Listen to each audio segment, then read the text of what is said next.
Transformers 1 is the latest Transformers film in theaters, so today let's rank all 9 of the Transformers movies from worst to best.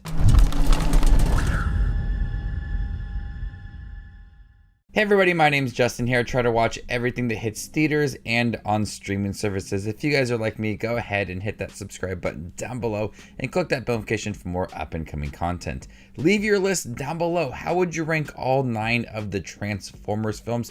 I will be including the 80s animated film and the newest one, Transformers 1. Coming in last place, Transformers The Last Knight. This is a horrible movie. It visually is stunning. It's one of the best looking Transformers movies. The visuals are stunning in the Transformers movies. But what they do with the story is the worst part of any Transformers film. Yes, a lot of them are really silly, but this one is just so unrealistic and so just far out there that none of it made sense. What they did with Mark Wahlberg's character and him being the last knight, that made no sense to me at all. Anthony Hopkins tried to have this energy to the film, just did not work.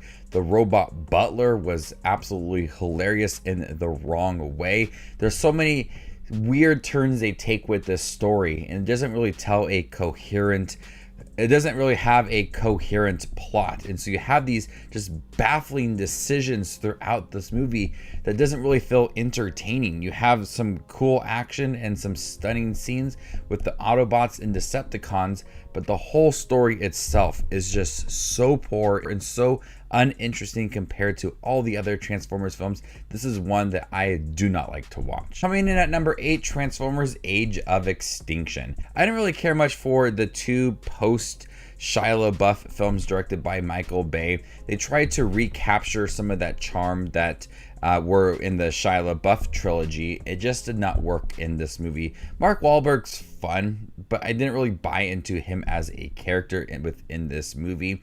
There are some silly moments throughout this movie, more so than you would get from the previous Transformers entry. And there's not enough of the dinosaur Transformers. They really hyped that up with the marketing of this movie and having it be on the poster, because it's really cool at the end. But I wanted that a lot sooner and just have more of that. The set pieces, the action doesn't feel as grand as the previous entries, and it doesn't have that sense of urgency that flowed nicely for the previous films. It's there, but it doesn't really feel like it's groundbreaking or as urgent as those movies. So you have this action that's there and it's intense at times, but I just didn't really feel that urgency within this movie. There's a little too much of the human storyline with them trying to control the Transformers and create their own technology. And it's very long, and at times I felt myself bored despite having a lot of action throughout this movie. Coming in at number 7, Transformers the movie. And this is such a fast-paced 80s animated movie with a intense score to it that just amps up a lot of the scenes within here. And although I think the storyline's pretty decent, a lot of the scenes throughout this movie do feel like fillers. It has certain sequences throughout the movie that don't feel like it's progressing the storyline, and it's not adding too much to it. You have a solid plot to start off this movie, but it doesn't really venture into a stronger territory. It feels like it's playing itself safe when it comes to the Autobots and Decepticons and Unicron and all of the action within it. I love the visuals to it. The animation styles are really great. I love that classic look to the Transformers, and that's why I like Transformers 1 so much, is that animated style to it. It looks like the original Transformers. But this movie, it's fun, quick movie. Love the soundtrack in here, really hypes up some of the action scenes, but the storyline's quite simple despite it having a strong story. There's not a lot throughout that really kind of adds on to it and expands on it all. It's fun, it's worth a watch. Coming in at number 6, Transformers Rise of the Beast. This is a very enjoyable Transformers movie. It goes away with some of the childish humor from the previous entries. It's more serious compared to those movies. It still has its large amount of cheesy dialogue and some corny moments throughout, but it's got a strong story to it and likable characters that fill the runtime and have a lot of fun with it. And I love the end to this movie and the post-credit scene and its connection to G.I. Joe. I cannot wait for that movie. It's going to be a blast. But this film felt very different compared to the Michael Bay and the Bumblebee film. I liked the style to it and the time period that it was released. And I liked all the different versions within here, like the Maximals and the Terracons. It added a new element to the Transformers films, and that really stood out compared to those movies. I love the action in here and the voice acting, especially from Pete Davidson as Mirage. It's got a lot of fun moments, a lot of energy to it. Very similar to Age of Extinction. I didn't really feel that threat within here. I didn't really feel that sense of urgency. It was there, but it didn't have that weight to it. Coming in at number 5, Transformers Revenge of the Fallen. When I first saw this in theaters, I did not like it. I put it off for so many years, and even after revisiting it for Rise of the Beast, I still really didn't care for it. Something about watching it this year made my opinions change about it. It's an enjoyable movie.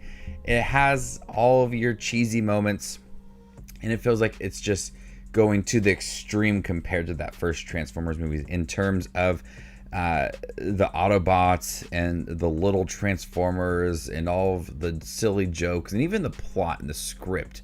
It just seems to go off in this extreme route, and it does not make sense. It's incredibly stupid, but I really love the scope of this movie. The Transformers feel larger compared to that first movie. The size of it all, the intensity is there. I felt all of that urgency. The end of it, you had that great build up to the end. And I really liked all of that action surrounding like the pyramid and all the Transformers within it. Sam Witwicky, kind of like an odd character this time around, and all of the moments in college I felt like were pretty useless, but you got to have some humor thrown into it all, and separating him and Megan Fox and bringing them together. I think the script could have been more tightened throughout this movie, not allowing the film to go in these odd directions and have some that moments that kind of just ruined the film, some comedy, especially from his mother. But the movie had that right amount of action and intensity, and I love the score that goes along with it. Coming in at number 4, Transformers 1, the newest Transformers film, the animated one that explores Megatron and Optimus Prime when they were friends and they were workers, and leading up to their rivalry and seeing these characters being shaped into who we know today. And I love the voice performance within here as Brian Tyree Henry is very excited in the beginning of this film, but as the film progresses, he drops his voice and becomes more like Megatron and more angry with the world. And then Chris Hemsworth is starting to be more optimistic and being that leader, and you kind of hear some changes within his voice. I love that exploration of that relationship and what went wrong. It felt realistic for these characters, and a lot of fun action from the minor character like Bumblebee. Those characters added a lot of humor to the movie. The animation style looks really great, matching some of the earlier versions of the Transformers. There's some emotional moments to these characters. You feel that relationship. It's very strong. When it does venture into that eventual rivalry between the two, it's hard to watch because you feel like that strong connection between them, and they're going their separate ways, but it's all progressing towards what we know for Megatron and Optimus Prime. I really like the movie, and I can't wait to see more animated films like this exploring all of the rich lore with Unicron and Cybertron and all of that. I think there's a lot of possibilities when it comes to an animated Transformers. Coming in at number 3, Bumblebee. This film proved that you could take a much smaller approach to the Transformers film and have a more endearing story that focuses on the relationships between humans and the Transformers, the Autobots. I love the approach to this movie. and the time period that it was set in. You still have a lot of action, you still have a lot of great visuals to this film, and Haley Steinfeld is really good in here, bringing a whole nother layer to the human characters within this film. John Cena rocked within this movie as well. I loved exploring more of Bumblebee and how he felt so connected to Sam Witwicky and what that meant to him because of this relationship.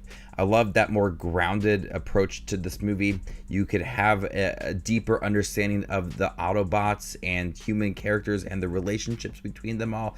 It's a really nice film and very surprising. When I first heard that they were going to do a Bumblebee film, I wasn't sure how that would work with just focusing on one character, but they managed to pull it off and have a really sweet story between humans and robots, and I really like that movie. Coming in second place, Transformers. I remember the summer that this movie was released, Transformers had a hold on that summer. It was all Transformers. The hype surrounding it was very strong. I remember going to see it in theaters and thinking about it all summer. I was in middle school and it was just the time of my life. Transformers now as an adult, I understand its flaws, but it's such a cinematic experience. The score is able to give it that whole nother level. You are immediately hyped every time you hear this score. It's a really good score for this movie. Visually, it looks really good. You have all your typical Michael Bay flares to this movie, but they take their time with those scenes of the Autobots transforming to really showcase how awesome it really is. And then you have all your human characters. Some are obnoxious, some are really cool, but this is just a fun film to watch for its visuals, all of the intense action scenes, the great build up at the end. The whole end scene, like the last hour, is just like straight up action, and it's really intense.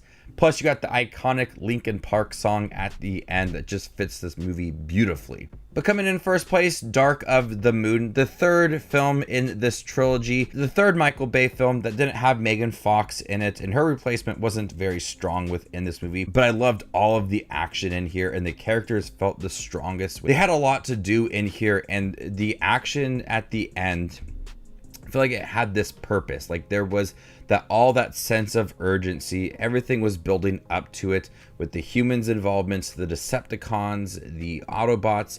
You had this gradual progression to the end of the movie, and everything that was going on felt bigger compared to Revenge of the Fallen and the first Transformers movie. And that's a big task because those movies feel big within themselves. But Dark of the Moon is able to take everything to the next level, and it has such an intense feel throughout this movie, and giving Shia LaBeouf a chance to prove himself after the events of the second film. People aren't really taking him too seriously. He's finding himself in this awkward place within his life. It's a nice way to write this character as someone that's been in the heat of it all. He feels like he has something to prove, and he could help out with the humans and the Autobots, and he just wants that chance to prove himself and do something good. And it's a really strong story for Sam Witwicky as his involvement with the Autobots becomes more important as the film goes along. I wish Megan Fox was within this movie. I think she would have added a lot to the film. I still really enjoyed Dark of the Moon, and it's still my favorite Transformers film. So there you guys have it, all 9 Transformers movies ranked worst to best. How would you rank them? Let me know in the comment section down below, and stay tuned for more up and coming content like this. My name is Justin Watches Movies, and you guys stay classy, YouTube.